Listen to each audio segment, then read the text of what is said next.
Olá, graça e paz. Estamos dando início a uma meditação espiritual e nós gostaríamos de convidá-lo a acompanhar conosco na leitura que nós vamos estar fazendo de um texto sagrado que está no livro de Isaías, capítulo 43, versículos 18 e 19. Diz assim: Não vos lembreis das coisas passadas, nem considereis as antigas. Eis que faço coisa nova, que está saindo à luz. Porventura não o percebeis? Eis que porei um caminho no deserto e rios no ermo. Acabei de ler uma história muito interessante em que a BBC, que foi a responsável por esta ideia de lançar na mídia, né, usar essa ferramenta para divulgar essa história, né, essa pessoa, né, uma senhora que ficou enclausurada num mosteiro. Ela era da Argentina, provavelmente esse mosteiro é na Argentina. Ela só fala do mosteiro, mas ela era jovem, estudava agronomia, tinha muitos sonhos. De repente, os seus colegas, todos como aquele ar, né, tomados por aquela consciência conservadora, tudo casando aos 20 e poucos anos, né, casando e tal, e ela resolveu, mesmo estando ali naquela luta, né, como se fosse um conflito, né, um conflito existencial. E na realidade não era só como fosse, era de verdade, né? Era uma realidade. E ela acabou se entregando à ideia de que o mosteiro seria a solução para a busca que ela estava, ou a ansiedade que ela estava tendo por algo, por alguma causa, né? E aí ela se envolveu, ela se encontrou nisso, ela achou que isso seria a solução. E foi para o mosteiro e viveu lá 12 anos. Ela falou que a base, o foco deles ali era a pureza espiritual, onde nem todos conseguiam, nem todos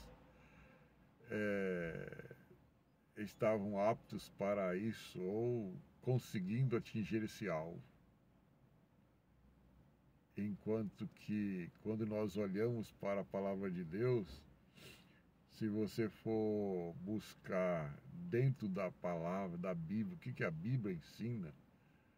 A Bíblia ensina que a pureza é algo que está para todos, como a água está para todo tipo de peixe.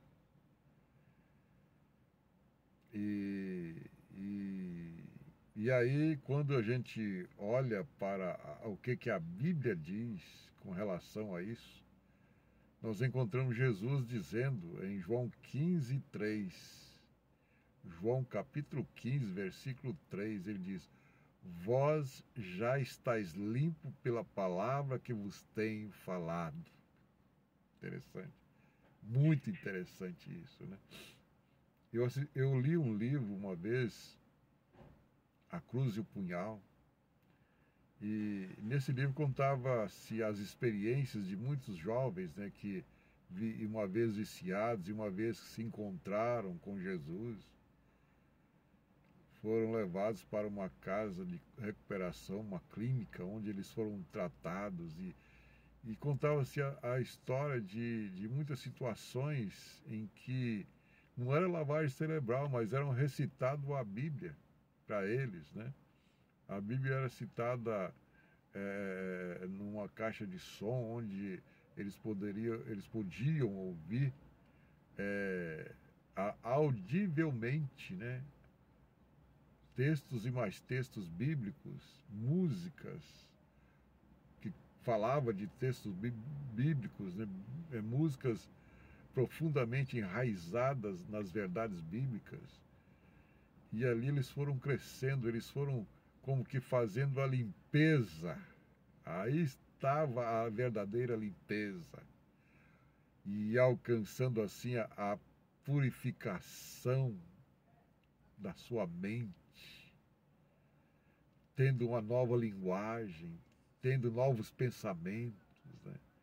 Eu creio que aí estava cumprindo-se o que o apóstolo Paulo ensinou em Filipenses capítulo 4, verso 8.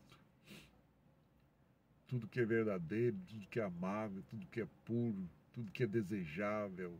E ele vai falando uma lista e ele diz: seja isso o que ocupe o vosso coração. Seja isso o que ocupe o vosso coração. Então, nós, voltando a nossa mente, né, agora para os versículos que nós acabamos de ler, nós encontramos uma realidade assim que era uma realidade para o povo de Israel, o profeta falando ao povo, e que hoje nós somos despertados com essas verdades, como que lembrando que tudo isso faz parte de um Deus que está a contemplar-nos e preocupar conosco. A sua atenção continua sobre nós. Essa profecia se cumpriu, né? Desertos foram regados como maquinários, invenções inovadoras que o povo dele teve, os israelitas tiveram, os hebreus tiveram condições de criar, de inovar, e a sua tecnologia foi copiada também pelo mundo, né? Até teve uma certa religião aí, uma certa igreja aí que pegou a ideia do povo lá de Israel e trouxe aqui para o Brasil, né? Todo cheio de fácil aconteço, né? E montou um projeto lá no Nordeste, né? De levar água ao povo, de abençoar o povo com a fartura que a terra deles lá oferecem, né? É só ter água, é só ter água. Infelizmente tem os coronéis ainda lá, né? Que tem os poços e o indivíduo para ter água, ele se torna até escravo daqueles infelizes lá, daqueles algozes deles, né, que ficam aproveitando a oportunidade. Mas, voltando a nossa atenção para a realidade de que, em meio a toda essa situação, nós vemos a mão de Deus, porque, em primeiro lugar, Deus tocou no coração de alguém para copiar, né, o que ele passou para o povo de Israel, para o seu povo, né? E aí, olhando para o texto aqui, nós encontramos então Deus falando através do profeta: não vos lembreis das coisas passadas, nem considereis as antigas. Quer dizer, você está acostumado como ser humano, né? E principalmente quando você vai ficando mais velho, você começar a lembrar as coisas que você já fez, né? Você ter orgulho de dizer: olha, eu fiz isso, olha, eu ocupei essa ou aquela posição, eu tive essa ou aquela ideia criativa, ideia de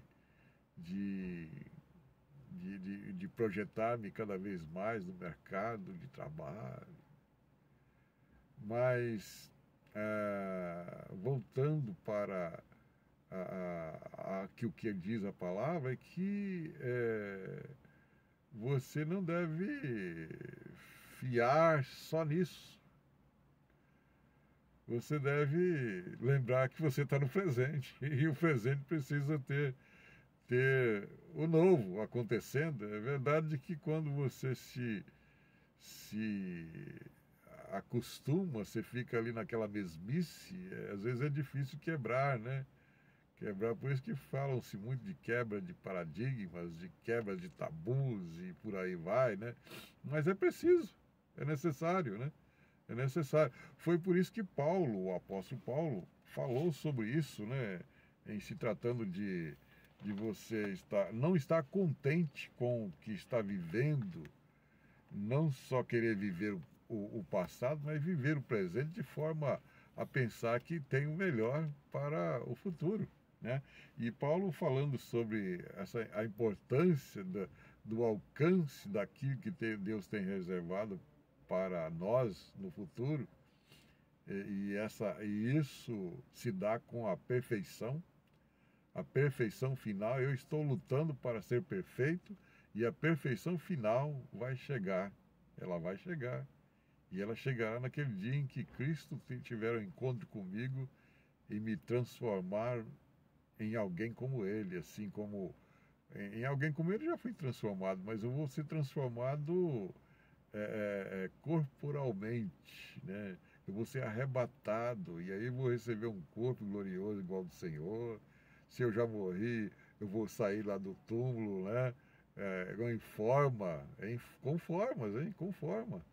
A pessoa, vou sair lá com forma, com um corpo apreciável, não um corpo em decomposição, mas um corpo apreciável, um corpo igual ao do Senhor, glória a Deus. E Paulo, então, ele tinha ciência disso, ele tinha certeza disso. E aí ele diz aqui nos versículos, não que eu o tenha já recebido ou tenha já obtido a perfeição, mas prossigo para conquistar aquilo para o que também fui conquistado por Cristo Jesus. Irmãos, quanto a mim, não julgo havê-lo alcançado, mas uma coisa faço, esquecendo-me das coisas que para trás ficam e avançando para as que diante de mim estão, prossigo para o alvo, para o prêmio da soberana vocação de Deus em Cristo Jesus.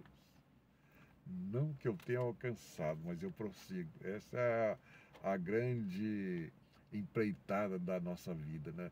Prosseguir e tendo como alvo o Senhor, né, que nos dá essa condição de prosseguir. Então Deus fala aqui para o povo, né, de Israel daquela época, não fica aí considerando as coisas antigas. Eu dei vitória a vocês no deserto, eu destruí o inimigo lá no meio das águas, no mar, né?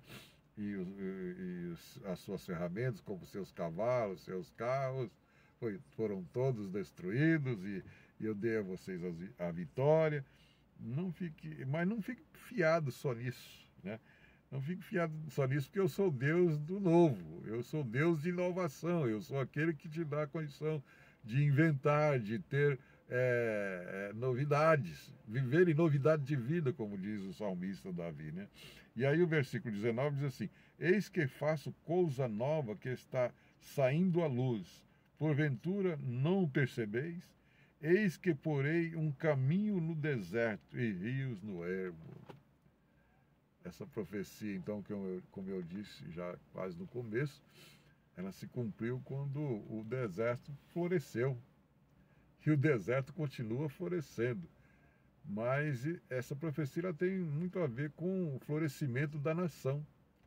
A maior pegada que houve para a nação de Israel foi quando eles foram reconhecidos como Estado, né, em 1948. E sabe quem deu um voto de salvação ali? Foi Oswaldo Aranha, um brasileiro, né? E por isso nós podemos pensar que a nação brasileira pode ser abençoada por aí, porque a palavra de Deus diz em Salmo 122:6 que é abençoado. Aliás, que nós devemos orar pela paz de Jerusalém e prosperarão aqueles que te amam. Então, por aí o Brasil tem muita chance, né? Por aí, porque abençoou, né? Que serão abençoados aqueles que amam a esse povo, né? Abençoados serão os que te amam. E pensando bem nesse orai pela paz de Jerusalém, prosperarão aqueles que te amam, né? Prosperarão, a prosperidade, né? Que a prosperidade maior de cada um de nós seja essa, a de que eu sou salvo em Jesus, o maior judeu de todos os tempos, que morreu na cruz para me dar a vida eterna. Que essa seja uma grande realidade na minha, na sua vida, em que a certeza dos céus está arraigada na minha mente, porque o Senhor faz isso acontecer. com cada um de nós. Em nome de Jesus. Amém.